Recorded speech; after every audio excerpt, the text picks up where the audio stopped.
जय हिंद दोस्तों, वंदे मातरम। इजराइल से अभी जो खबर निकलकर सामने आ रही है वो अगर भारत में भी उसी तरह की कुछ चीज़ें लागू हो जाएं तो हमारे देश में जो लिबरल लोग बैठे हुए हैं या जो वामपंथी बैठे हुए हैं उनकी तो रातों की नींद ही उड़ जाएगी। उसके बाद शायद ये लोग जो हमारे देश को फासिस्ट गवर्नमेंट कहते रहते हैं या तानाशाह का देश कहते रहते हैं, उसके बाद इन लोगों को लगेगा हाँ चलो भैया हमारी बात में अब कुछ सच्चाई समझ में आ रही है।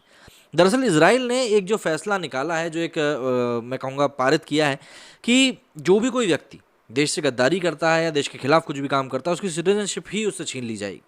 अब आप ज़रा खुद ही सोचिए कि ऐसी एक फैसला आने के बाद में कोई भी व्यक्ति अपने देश से गद्दारी करने के पहले कितने बार सोचेगा। इसराइल में नागरिकता को लेकर वहाँ की सुप्रीम कोर्ट ने एक महत्वपूर्ण फैसला सुनाया है। इसराइल की सुप्रीम कोर्ट ने साल 2008 के नागरिकता कानून को सही ठहराया है। ये कानून कहता है कि अगर कोई व्यक्ति देश विरोधी गतिविधियों में शामिल होता है, आतंकी गतिविधियों या फिर देश की जासूसी करने के लिए दोषी पाया जाता है तो उसकी नागरिकता छीनी जा सकती है, यानी उसकी नागरिकता वापस लेने का सरकार को पूरा अधिकार है। इसमें यह भी सवाल आया कि अगर वो नागरिक इसराइल का ही हुआ तो उसे किसी दूसरे देश में कैसे रिपोर्ट किया जा सकता है।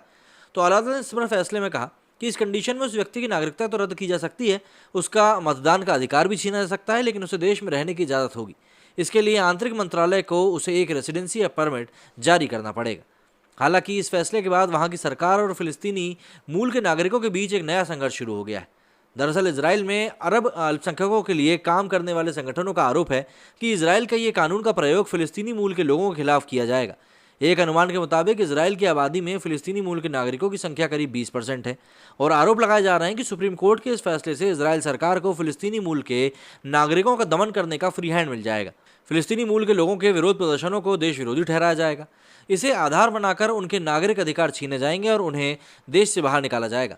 अब ज़रा आपको इस बारे में सोचना चाहिए कि क्या वाकई में इसराइल का ये फैसला सही है।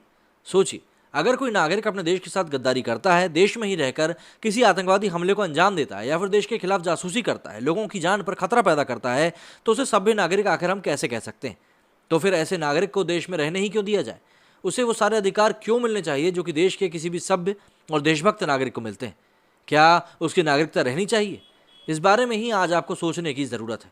हालांकि सुप्रीम कोर्ट ने अपने आदेश में नागरिकता रद्द करने को लेकर कोई पाबंदियां भी लगाई हैं, कई शर्तें भी इसमें जोड़ी गई हैं और ये भी साफ किया है कि देश विरोध का अर्थ ये ना हो कि पुलिस के खिलाफ हर पत्थर फेंकने वाले को देश विरोधी मानकर उसकी नागरिकता छीन ली जाए। सुप्रीम कोर्ट ने कहा कि ये कानून इसराइल को दूसरे लोकतांत्रिक देशों के कानूनों के और करीब लाएगा। अब आपको बता दें कि ऐसे मामलों में अन्य देशों में क्या कानून है। सबसे पहले अमेरिका में उन नागरिकों की नागरिकता रद्द नहीं की जा सकती जो अमेरिका में ही जन्मे हैं। अमेरिका में किसी बाहरी व्यक्ति की नागरिकता किसी प्रतिबंधित संगठन से जुड़े होने पर छीनी जा सकती है। वहीं अमेरिका में किसी भी तरह के अपराध में व्यक्ति कैद में है तब उसे मतदान का अधिकार नहीं होता है। ऑस्ट्रेलिया में राष्ट्रीय सुरक्षा पर खतरा महसूस होने पर किसी की नागरिकता छीनी जा सकती है, बशर्ते वो उस व्यक्ति के पास दोहरी नागरिकता हो। फ्रांस, ग्रीस, रोमानिया समेत 14 यूरोपीय देशों में देशद्रोह में दोषी होने पर नागरिकता वापस लेने का प्रावधान है। वहीं नीदरलैंड्स की बात करें तो वहां की सरकार के पास बिना किसी सूचना के नागरिकता खत्म करने का पूरा अधिकार होता है। अब मेरे दिमाग में तो ये खबर पढ़ के सिर्फ यही बात आती है कि अगर भारत में ऐसा कोई कानून लागू होता है तो जाहिर सी बात है भारत में भी ऐसे कई सारे लोग हैं जिनके दिलों में कोहराम उड़ जाएगा और तहलका उनकी ज़िंदगी में भी आ जाएगा। क्योंकि हो ना हो उठते बैठते वो लोग भी कहीं ना कहीं सिर्फ हमारे देश में कुछ ना कुछ अराजकता फैलाने के बारे में ही बात करते रहते हैं। मेरे स्टूडियो फिलहाल इतना ही। जय हिंद, जय भारत।